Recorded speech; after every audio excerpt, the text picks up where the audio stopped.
مخدوم سمنانی کی دیار میں بیٹھ کر مخدوم سمنانی کی بارگاہ میں شعر کہ غوث زمن وہ پیارے نبی کا بیٹا لگتا ہے، اشرف سمنا دونوں جہاں کا دولہا لگتا ہے۔ غوث زمن وہ پیارے نبی کا بیٹا لگتا ہے، اشرف سمنا دونوں جہاں کا دولہا لگتا ہے۔ ہونٹوں پہ نغمہ یا اشرف، ہاتھوں میں کشکول، دیکھو شہ سمنا کا منگتا کیسا لگتا ہے۔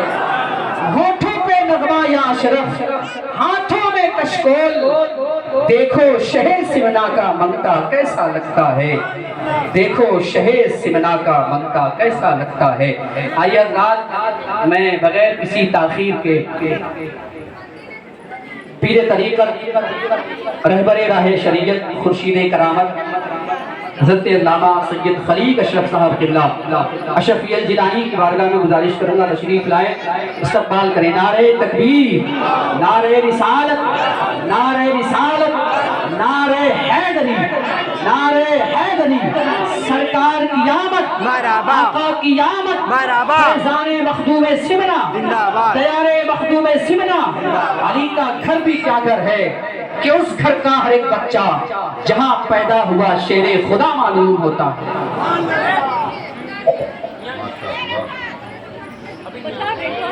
ماشاءاللہ، سبحان اللہ۔ حضرات، عید میلاد النبی صلی اللہ تعالیٰ علیہ وسلم ہم سب کو مبارک۔ حضرات، بڑی مصروفیت رہتی ہے آج کی رات میں اور صبح کا بڑی نکلتا ہے اور ذمہ داری رہتی ہے، اس لیے کبھی کبھی وقت پورا نہیں دے پاتے، جو کہ یہاں وقت دینا ہمارا ضروری ہے۔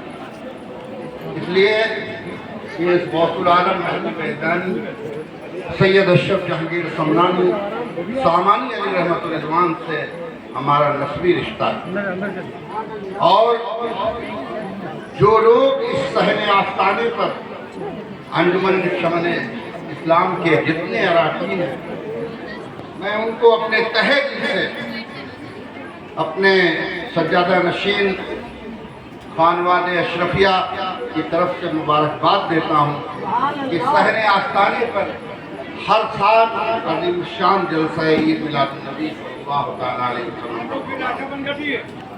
جو ہمیں کرنا چاہیے آپ کر رہے ہیں۔ یہ بابرکت دن جس میں نبی کریم صلی اللہ تعالیٰ علیہ وسلم کی ولادت باسعادت ہوئی ہے، الحمدللہ صحن آستانے پر ان کی اولاد کا فیضان یہاں جاری ہے، اور اسی فیضان سے آپ اپنے افراد یہاں ذرا سا دیر میں حاضر ہو جاتے ہیں۔ اللہ تعالیٰ سے دعا ہے کہ اپنے محبوب احمد مصطفیٰ محمد مصطفیٰ صلی اللہ تعالیٰ علیہ وسلم کے صدقے طفیل میں حضور سلطان سید عہد الدین سلطان سید اشرف جہانگیر سمنانی رحمۃ اللہ علیہ کے صدقے طفیل میں ہم سب کی جملہ پریشانیوں کو دور فرمائیں، اور جس مقصد اور مراد کو لے کر آپ دامن مخدوم اشرف سے وابستہ ہیں، اللہ رب العزت آپ کی مشکل کو آسان فرمائے۔ اور اس مبارک رات کے صدقے طفیل میں ہم سب دعا گو ہیں کہ مولا تعالیٰ اپنے حبیب کے صدقے طفیل میں ہم سب کی عزت و آبرو اور جان و مال کی حفاظت کریں۔ حضرات، چند اشعار پڑھنے کا حکم ہوا ہے، میں اس سے پہلے پس منظر میں بیان کرنا چاہتا ہوں۔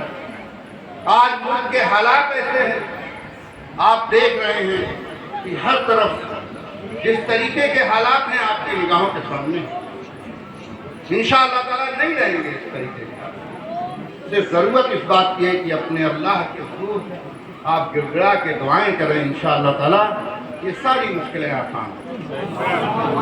میں اسی تناظر سے یہاں بہت ہی ذمہ دار خانواد اشرفیہ کے سید فیضان اشرف چاند میاں بھی تشریف فرما ہے، اور ہمارے امام صاحب جامع مسجد اور امام صاحب اولیاء مسجد اور تمام سعید بھائی مجاور اور مولانا صاحب کے ساتھ نام نہیں لے سکتا، سب ہمارے اس درگاہ کے ذمہ داران، ان کے بیچ میں بتانا چاہتا ہوں کہ آج میں پس منظر بیان کرنے کے بعد چند اشعار انشاءاللہ سناؤں گا تو آپ کی طبیعت خوش ہوگی اور لگے گا کہ کیا ہے عشق۔ میں آپ کو بتانا چاہتا ہوں اپنا ماضی۔ 1857 میں جب ہندوستان میں انگریزوں کے خلاف لڑائی لڑی گئی تو اس میں سب سے زیادہ اگر کسی نے قربانی دی ہے تو ان علماء کرام نے دی، اور اسی علماء کرام کی دین ہے جو ہمیں یہ آزادی ملی ہے۔ ہزاروں ہزار نہیں، 10,000 12,000 قریب علماء کرام نے شہادت نوش فرمائی۔ تو 1857 کا واقعہ آپ کو بتانا چاہتا ہوں، پھر ناز شریف آپ سنیں گے تو اور مزہ آئے گا۔ 1857 میں علامہ فضل حق خیر آبادی نے انگریزوں کے خلاف جہاد کا فتویٰ دیا۔ جہاد کا فتویٰ دیا، اس فتوے کی تصدیق کے لیے علماء کرام کے بیچ میں گیا۔ علماء کرام نے بہت سے لوگوں نے جس طریقے کے حالات تھے اس طریقے سے کچھ لوگوں نے سائن کیا، کچھ لوگوں نے نہیں کیا، مگر وہ فتویٰ بڑھتا رہا اور ایک سرزمین پر گیا جو مراد آباد کی سرزمین ہے، جہاں ایک سید زادے سید مفتی کفایت اللہ کافی رحمۃ اللہ علیہ وہاں موجود تھے۔ آپ کے فات تصدیق کے لیے فتویٰ گیا علامہ فضل حق خیر آبادی کا کہ انگریزوں کے خلاف جہاد کا اعلان کیا گیا ہے، اس کی تصدیق کرنا۔ انگریزوں نے اس دن مفتی صاحب کا بہت اثر تھا۔ لوگ مراد آباد کے یہاں ہوں گے، وہ تاریخ اگر پڑھے ہوں گے تو ان کو پتا ہوگا کہ مفتی صاحب کا کتنا اثر تھا۔ انگریزوں نے آ کے کہا کہ مفتی صاحب جس فتوے پر آپ تصدیق کرنے جا رہے ہیں، یہ پتا ہے کہ آپ نے اگر یہ فتوے پہ سائن کر دیا تو اس کی سزا کیا ہے، آپ کو پتا ہونا چاہیے۔ مفتی صاحب نے کہا، سید صاحب نے کہا مفتی کفایت اللہ کافی نے کہ میں اس فتوے پہ اب ضرور سائن کروں گا، اس لیے کہ آپ نے آ کے کہہ دیا، اس لیے کہ آگے چل کر آنے والی جو نسلیں ہیں، جو ہم لوگ ہیں، جو اب جی رہے ہیں، انہی کے لیے انہوں نے بات کہی کہ کوئی یہ نہ کہے کہ مفتی صاحب ڈر کی وجہ سے اس فتوے پہ سائن نہیں کیا تھا۔ آنے والی نسل میں کوئی شرمندہ نہ ہو کہ جب حضرت کے پاس مفتی صاحب کے پاس یہ فتویٰ گیا تو کہیں انہوں نے ڈر کے وجہ سے، جیل کی مصیبتوں کی وجہ سے اور پھانسی کی سزا پانے کی وجہ سے کہیں پیچھے نہ ہٹے۔ تو میں آپ کو بتانا چاہتا ہوں کہ رمضان المبارک کا زمانہ تھا۔ سنیے، آپ تاریخ کا مطالعہ کریں، انشاءاللہ تعالیٰ آپ کو ماضی اتنا بہترین ملے گا کہ آپ کے حوصلے بھی ہوگے اور آپ بڑی شان سے یہ واقعہ بیان کرتے ہیں۔ تو حضرت کے پاس جب حضرت نے پاس گیا، حضرت نے سائن، اس کے بعد انگریزوں نے مقدمہ کاٹا، چارج شیٹ لگائی، یہ سب 3 دن کے اندر ہو۔ کئے دن کے اندر؟ 3 دن۔ اس کے بعد آپ کو بڑی اذیت دی گئی، پریس سے، پریس جس کو آپ کپڑے پر سے پہنتے ہیں، پریس کرتے ہیں، ان کے جسم کو ہر طرف پریس سے لگا گیا، پورا جسم میں چھپڑے بڑے چھالے نکل آئے۔ اس کے بعد آپ کو سزائے موت دی گئی، پھانسی کی سزا دی گئی۔ 21 رمضان المبارک کا دن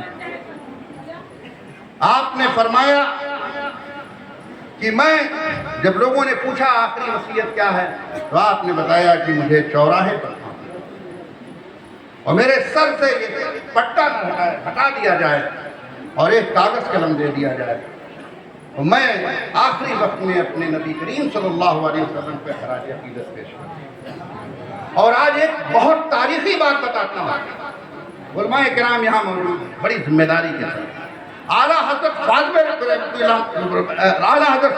اللہ علیہ، آپ کسی کی اگر نعت سنتے تھے تو مفتی کفایت اللہ کافی کی نعت یا حسن رضا خان صاحب کی نعت، اپنے بھائی، اور آپ کہتے تھے کہ مفتی کفایت اللہ کافی شہنشاہ ہیں، بادشاہ ہیں، میں ان کا وزیر اعظم ہوں۔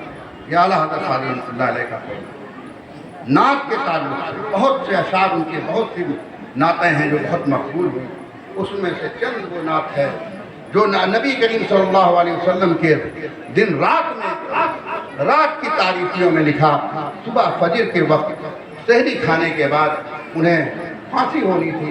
آپ ذرا شعر سماعت فرمائیں, پھر آپ سوچیں کہ کیا جذبہ رہا, اور اپنے جذبات کو دیکھیں کہ کیسے کیسے لوگ ہوئے ہیں.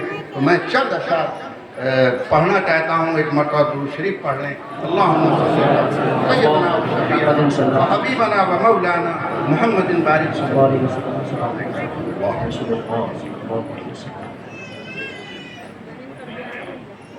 کوئی گل باقی رہے گا, بے شک کوئی گل باقی رہے گا, نہ چمن رہ جائے گا. بے شک بے شک, سبحان اللہ. کوئی گل باقی رہے گا, نہ چمن رہ جائے گا, پر رسول اللہ کا دین حسن سبحان اللہ, سبحان اللہ سبحان اللہ سبحان اللہ. پر رسول اللہ کا دین حسن رہ جائے. دین حسن رہ جائے گا. شعر سماعت فرمائے, آپ پھانسی کے پھندے تک جا رہے ہیں. اشعار پڑھیں.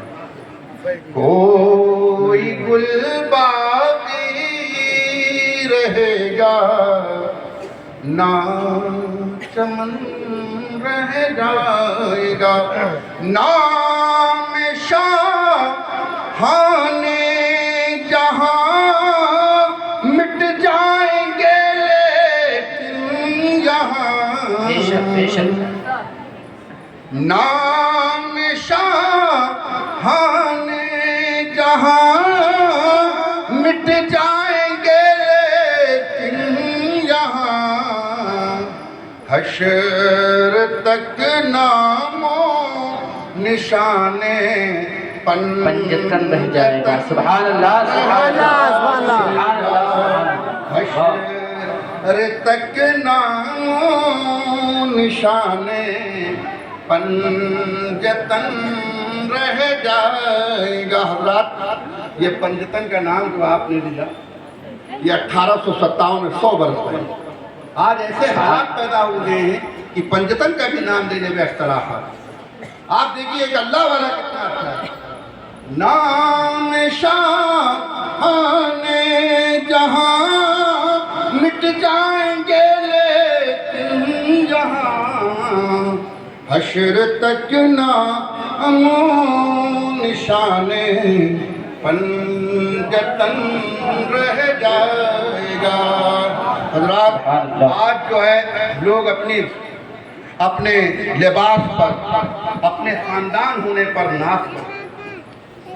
تو آپ شعر سماعت کریں. اطلسو کم خواب کی پوشاک پر نازا ہو تم,